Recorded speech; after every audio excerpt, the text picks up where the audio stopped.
Martínez Bursaco, que es economista, que suele darnos una mano para interpretar estas cosas. Diego Mariano Pérez de Eulate, ¿cómo va eso? Buen día.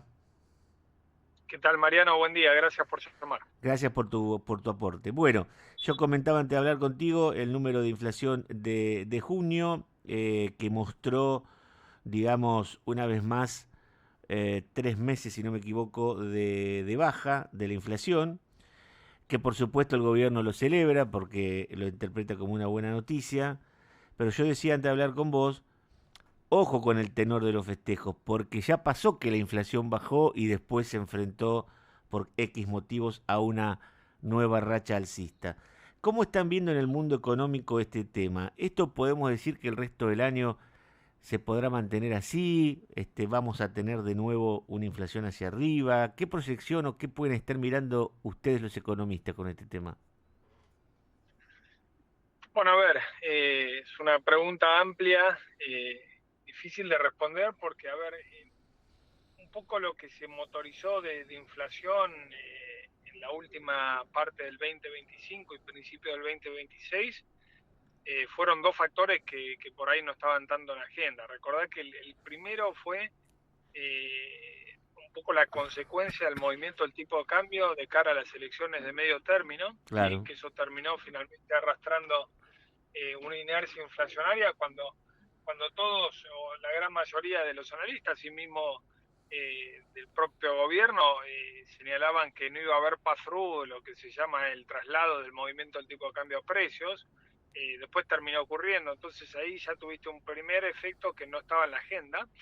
Y después, gran parte del primer semestre, tuvimos el shock de la crisis del petróleo como consecuencia de la guerra en Irán, y que eso en una primera parte, sobre todo en el mes de marzo y algo en abril, se trasladó a los precios de los combustibles. Después vino esto de hacer un buffer de precios, que es Mm, lo que aplicó YPF, si ustedes recuerdan, para no seguir subiendo en función sí. de cómo se movía el petróleo a nivel internacional, pero eso también te alimentó, digamos, ¿no? La inflación, y después empezó justamente a partir de esa medida y a partir de ir cediendo otras presiones inflacionarias a verificarse lo que dijiste vos, Mariano, de 3 meses consecutivos de índices de inflaciones más bajos. Hacia adelante, si no habría ninguna sorpresa de esta índole negativa, uno podría decir que en términos del orden macroeconómico y de la inercia inflacionaria, parecería ser que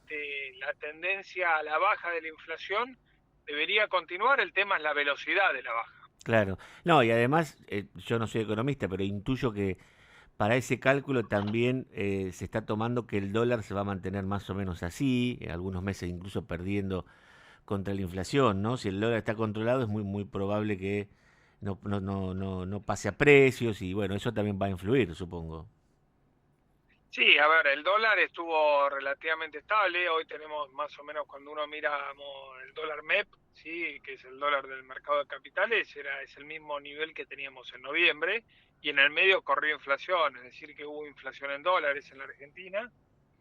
Obviamente que hay una cuestión estructural de que hoy hay oferta de dólares importante, también se va a sumar demanda de dólares para la segunda parte del año, así Claro. que ahí hay que estar atentos en ese equilibrio oferta y demanda, y sobre todo si la economía, digamos, comienza a tener un punto de inflexión en los sectores que hoy vienen más golpeados, ¿no? Que son los que ya todos conocemos, el sector de la industria, la construcción, el comercio, pero también el consumo. Si vos ves ahí un punto de reactivación, bueno, seguramente también tendrás más demanda por importaciones, que es algo lógico y es una correlación directa que siempre hay cuando empiezan a crecer estos sectores. Así que, bueno, me imagino que lo más sano para la economía argentina es que el dólar tenga algún tipo de corrimiento a la par de la inflación, quizás con un poco de rezago, digamos. Claro. Ayer cuando uno lee el informe completo, se ve que la inflación núcleo fue del 1,6. Esto es relativamente una buena noticia dentro del número del 1,9, ¿no? Sí, esa es la mejor noticia, Claro. te diría, porque la inflación núcleo es cómo se movieron los precios de los bienes y servicios que no tienen estacionalidad, por un lado, y que no están regulados por el gobierno como por el otro, que es básicamente subsidios ahí, digamos, ¿no? Entonces, vos ves que si sacamos esos dos ítems, los precios de la economía crecieron a una velocidad menor que el índice en general. Por lo tanto, digamos, esto debería anticipar de que efectivamente por ahí julio o agosto deberían ser meses también benignos en términos del dato final. Claro. De vuelta, hay que prestar atención a varios factores, pero en términos del equilibrio y las condiciones macro están dadas las condiciones para seguir la desaceleración.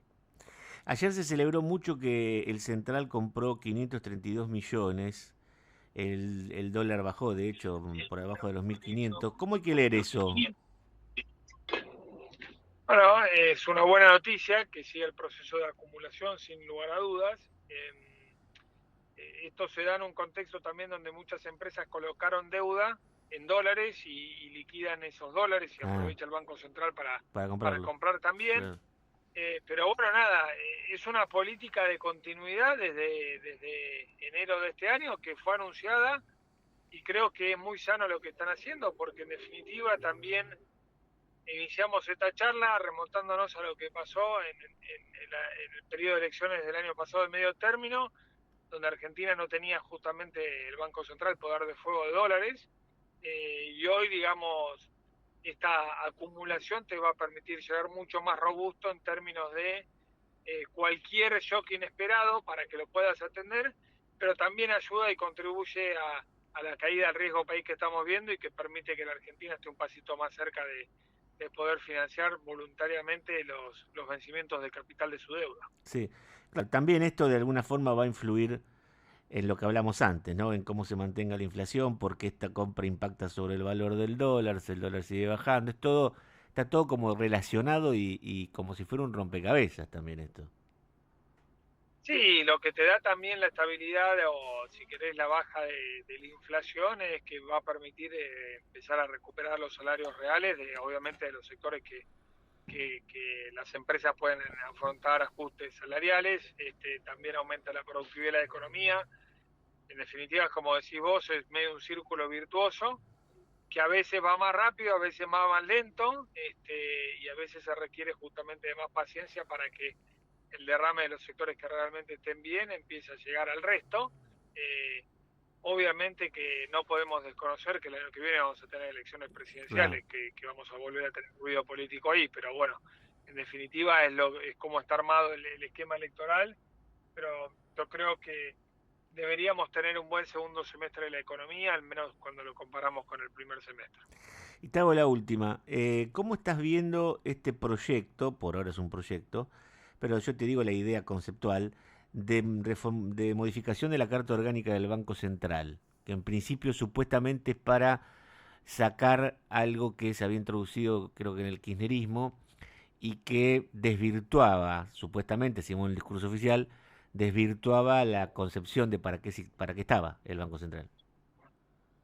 Sí, yo creo que va sin lugar a duda en la dirección correcta.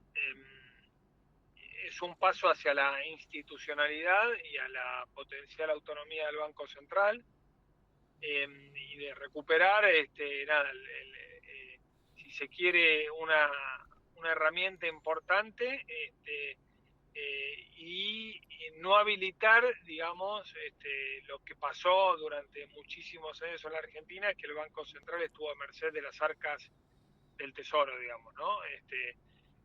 Primero, nos tenemos remontado mucho tiempo atrás, pero si se quiere, recuerden que Argentina en el año 2009 tenía muchísimas reservas acumuladas y el Tesoro empezó a ponerle letras intransferibles al Banco Central y hacerse de esas reservas, y después continuó todo el desmadre con el financiamiento del déficit fiscal con emisión monetaria, digamos, claro. ¿No? Y eso a la larga termina siendo muy desequilibrante para todos y muy dañino para la proyección de largo plazo, sin lugar a dudas. Claro.